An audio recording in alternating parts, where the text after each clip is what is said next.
उत्तर प्रदेश राजधानी लखनऊ की रेजिडेंसी जो मोन्यूमेंट है उसमें आज महाराजा बिजली पासी किला जो एक विद्यालय है वहाँ से सभी टीचर्स अपने स्टूडेंट के साथ एक परिवर्तन दिवस मनाने के लिए आए हैं।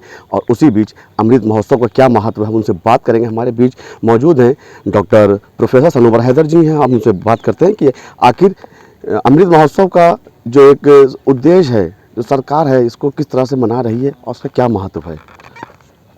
Thank you. आज़ादी का अमृत महोत्सव भारत सरकार का एक अत्यंत महत्वाकांक्षी कार्यक्रम है जिसके अंतर्गत हमारे देश के स्वतंत्रता के जो 75 वर्ष पूरे हो गए हैं उसको सेलिब्रेट किया जा रहा है। और आज हम अपने कॉलेज से यहाँ पर सभी छात्र छात्राओं को लेकर आए हैं। विश्व पर्यटन दिवस मनाया जा रहा है और पर्यटन का क्या महत्व है, विरासत की रक्षा क्यों करना चाहिए और रेजिडेंसी का 1857 में क्या महत्व था, इसको समझने के लिए आज हम यहाँ सब इकट्ठा हुए हैं। और हमारे साथ लखनऊ के रिनाउंड हिस्टोरियन हैं, लखनऊ की हिस्ट्री के बारे में जिनका विशेष अथॉरिटी हैं श्री रवि भट्ट, वो रेजिडेंसी के महत्व के बारे में, इसकी हिस्ट्री के बारे में और विरासत के बारे में हमारे बच्चों से आज बातचीत कर रहे हैं। तो हमारे साथ और भी लोग हैं, हम उनसे बात करते हैं कि आखिर क्या है बच्चों को लाए हैं यहाँ पे, कुछ हर तरह की चीज़ें बता रहे हैं, क्या योगदान था जैसे कि मैम ने बताया, उसी विषय में हम बात करेंगे सर से। देखिए, कुछ पर्यटक स्थल ऐसे होते हैं जो स्थानीय तौर पे महत्वपूर्ण होते हैं, कुछ होते हैं आपके राजकीय वो आपके स्टेट लेवल पे होते हैं, कुछ होते हैं इंडिया लेवल पे। हम जहाँ पर खड़े हैं वो जो है internationally acclaimed, internationally famous historical site है रेजिडेंसी, क्योंकि 1857 के अंदर जो यहाँ पे घेराबंदी हुई थी, दुनिया की सबसे लंबी घेराबंदियों में से एक थी, जिसको कि जॉन पैम्बल कोट करता है। उसके अंदर बेगम हरत महल ने उस समय जो उसकी स्ट्रेटजी बनाई थी वो आज भी दुनिया भर के मिलिट्री अकेडमी में पढ़ाई जाती है। ये आप लोग समझिए, बच्चों आप भी समझिए, आज भी पढ़ाई जाती है। जो स्टडी करी थी करीब 5 महीने तक इसको घेर के रखा था। ये 33 एकड़ की बनी हुई है। उसके अंदर करीब 3000 जो थे सिविलियंस और आपके जो सोल्जर फोर्सेस थे यहाँ पर डिप्लॉयड थे। तो उस समय की ये इतनी महत्वपूर्ण, अंतर्राष्ट्रीय स्तर पे इतना महत्वपूर्ण है कि जो हिंदुस्तान के जो गिने चुने हिस्टोरिकल साइट होंगे जिसका बराबरी इससे की जा सकती है। तो इसको जानना, अपने देश को जानना है, अपने देश के कल्चर को जानना है और उस कल्चर की आत्मा को अगर जानना है तो यहाँ पर आना बहुत आवश्यक है। तो रेजिडेंसी जैसे हेरिटेज में ये मॉन्यूमेंट है, ये मतलब कि इसको ही क्यों वॉक के लिए चुना गया? वॉक के लिए जैसे अरे मैंने बताया कि लखनऊ के अंदर ही अगर अंतर्राष्ट्रीय स्तर की कोई जगह है हिस्टोरिकल तो वो रेजेंसी है, इसीलिए चुना गया है।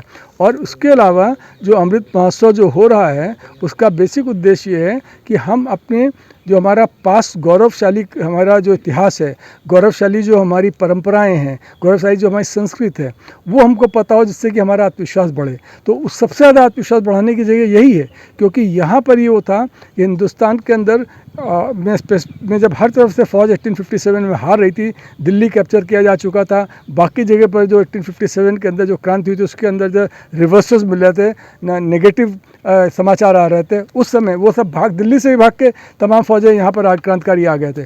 उस समय अवध के अंदर this was the last the major place which was under the control of Indians. Begum Hazrat Mahal के उसके नेतृत्व के अंदर उन्होंने रजिस्ट्री के अंदर उन्होंने उससे पूरे हिंदुस्तान का कब्जा रखा था। और इसका महत्व केवल एक शब्द में आपको बता दूंगा, आपको समझ में आ जाएगा कि अंग्रेज़ों को दुनिया के अंदर, पूरे अपने ब्रिटिश एम्पायर के अंदर अगर सबसे ज़्यादा टफ लड़ाई लड़नी पड़ी थी साउथ ईस्ट एशिया में नहीं लड़नी पड़ी थी, उनको दिल्ली में नहीं लड़नी पड़ी थी, उनको कहना चाहिए साउथ में लड़नी पड़ी, उनको लखनऊ के अंदर लड़नी पड़ी थी, रेजेंसी के अंदर। और इसका प्रमाण ये है कि इन्होंने वहाँ पर ये जो लड़ाई के बाद के अंदर ये जो आप ये यूनियन जैक दे रहे हैं 1857 के बाद में, 58 में जब लखनऊ पे कब्जा हो गया है तो 58 के बाद में पूरे ब्रिटिश एम्पायर में केवल लखनऊ की रेजेंसी ऐसी बिल्डिंग थी जिसमें कि यूनियन जैक को कभी नीचे नहीं किया जाता था, बाकी सब जगह होता था। अंग्रेज़ अपने आप को याद दिलाना चाहते हैं कि हमने इतनी बहादुरी से हम लड़े हैं, और वहीं हमको भी इतनी बहादुरी से याद है। और इसीलिए जो इन्होंने इस बिल्डिंग को रिपेयर नहीं अंग्रेज़ों ने कराया, वरना अंग्रेज़ों को तो 57 के बाद से 47 तक था, उसको क्यों नहीं रिपेयर, इसीलिए कि अपने को याद दिलाते रहने के लिए। पर हम इसका ठीक उल्टा कहते हैं, ये हमें याद रखना है। आज भी वो झंडा यूनियन जैक जो था उसको बाहर जो क्रांतिकारी है, बच्चों तुम्हारे लिए भी है, तुम लोग के लिए, जब ये घेराबंदी थी तो उस घेराबंदी के अंदर क्या होता था कि ये यूनियन जैक तो ऊपर था, ये टावर सी बिल्डिंग इसलिए बनाई गई थी जिससे कि चारों तरफ नज़र रखी जा सके, और इसके ऊपर वो था कि वहाँ से निगरानी रख सके, इसके ऊपर यूएन जैक लहराता था। तो बाहर से क्रांतिकारी सड़क के उस तरफ आ गए थे, वो गोली मार के झंडे गिरा देते थे, ये लोग किसी कर्सी ले के फिर से झंडे के ऊपर चढ़ा देते थे। तो ये साइकोलॉजिकल वॉरफेयर चल रहा था। साइकोलॉजिकल वॉरफेयर चलने के बाद भी जिस समय इन्होंने जीता है 1947 के अंदर 15 अगस्त से 2 दिन पहले, ये आज तुम लोग के लिए बहुत इंपॉर्टेंट है, 15 अगस्त से 2 दिन पहले अंग्रेज़ों के बाद अच्छी तरीके से मालूम थी इस झंडे की तो ऐसी तैसी करी जाएगी, हिंदुस्तानी जो जैसे हमें आज़ादी मिलेगी तो झंडे को पैरों के जरूर कुछ लेंगे। तो अंग्रेज़ जो थे उन्होंने क्या करा, चुपचाप चोरी से 2 दिन पहले ही यहाँ झंडे को उतार के किसी को पता ही नहीं, कोई तब तक हिंदुस्तानी का हो ही गया था, वर्चस्व हो ही गया था, उतारा चोरी से और उस झंडे को उन्होंने इंग्लैंड भेज दिया।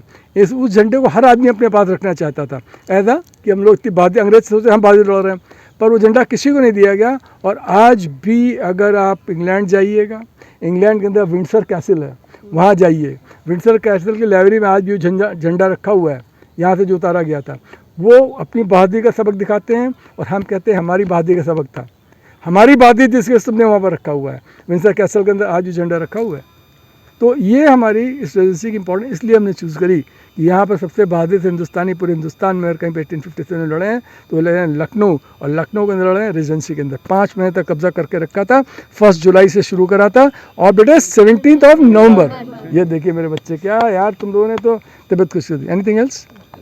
हमारे साथ और भी बच्चे आए हैं जो विद्यालय के छात्र हैं, उनसे ये बात करेंगे आज़ादी अमृत महोत्सव में क्यों मनाया जा रहा है, किस तरह से मनाया जा रहा है। क्या नाम है? सर मेरा नाम कैलाश कुमार गुप्ता है, और सर मुझे मैंने सुना था रेजिडेंसी के बारे में, लेकिन कभी आने का मौका नहीं मिला। तो हमारे कॉलेज की तरफ से आने का मौका मिला तो मुझे बहुत चीज़ पता चला कि यहाँ पे सर हमारे हैं और मैम ने बहुत कुछ इनके बारे में बताया जो बहुत इंटरेस्टिंग था। इससे पहले हम लोग नहीं जानते थे और किसी कोर्स में भी नहीं पढ़ाया जाता ये हम लोग के, तो बहुत अच्छा लगा ये सब समझने में, सुनने में। तो सर का बहुत तहे दिल से थैंक यू बोलना चाहेंगे कि उन्होंने इतना डिटेल में हम लोगों को समझाया। हमारे साथ और भी छात्र खड़े हैं, उनसे भी बात करते हैं। क्या नाम है आपका? मेरा नाम प्रमित अवस्थी है। आज आप लोग यहाँ पे आए रेजिडेंसी में, जो मॉन्यूमेंट है हेरिटेज, इसके बारे में क्या जानकारी मिली? हमें 1857 की क्रांति में यहाँ पे किस तरीके से लड़ाई लड़ी गई, अंग्रेज़ किस तरीके से हम लोगों पे कब्जा करके रखे हुए थे, और अंततः हम लोग उनको बाहर से घेर के किस तरीके से यहाँ से बाहर किए, इस बारे में अच्छी खासी जानकारी यहाँ से हमें मिली। और भी हमारे साथ कुछ छात्राएं हैं, उनसे भी बात करेंगे। क्या नाम है आपका? माइली। अच्छा, आप यहाँ पे आई हैं, आज आपको चीज़ें दिखी, सर लोग भी हैं आपके, क्या जानकारी यहाँ से मिल पाई? हमें जैसे कि बेगम हज़रत महल के बारे में बहुत कम जानकारी मिलती है विकिपीडिया, गूगल पे, लेकिन यहाँ पे पता चला कि बेगम हज़रत महल की जो स्ट्रैटेजी थी वो बाहर ही पढ़ाई जाती है कि उन्होंने इतने 5 महीने तक कब्ज़ा रखा, जब इतने बड़े बड़े जो नवाब थे दिल्ली में और जितने बड़े बड़े राजा थे उन्होंने इतना नहीं कर रखा जितना 5 महीने में उन्होंने अंग्रेज़ों को इतना डरा दिया कि वो अभी तक उनको याद रखते हैं। अच्छा, और तो ये हमारे साथ महाराजा बिजली पासी किला के विद्यालय के छात्र छात्राएं थीं और सर लोगों ने सभी ने बात करी और ये बताया कि एक बड़ा योगदान था यहाँ पे स्वतंत्रता संग्राम 1857 का जो योगदान रहा है यहाँ बहुत महत्वपूर्ण था और बहुत ही ताकतवर था कि जो यहाँ पे जंग हुई और अंग्रेज़ों को धूल चटाया और उनको वापस जाना पड़ा। तो ये सब चीज़ों की जानकारी मिली है इन बच्चों से और ये बताया गया है, जिनको गूगल पे विकिपीडिया पे पढ़ने को मिलता है लेकिन कॉलेजों में ऐसे सेमेस्टर वाइज नहीं पढ़ाया जाता है। तो इसी की जानकारी आज लेने के लिए बिजली पासी किला, जो महाराजा बिजली पासी किला है विद्यालय, वहाँ के छात्रों को यहाँ के जो प्रिंसिपल हैं, टीचर्स हैं, वो सब लाए, इसकी जानकारी दी है। तो आप देखते रहिए 4 PM न्यूज़ नेटवर्क के लिए लखनऊ से मोहम्मद शारिक की रिपोर्ट।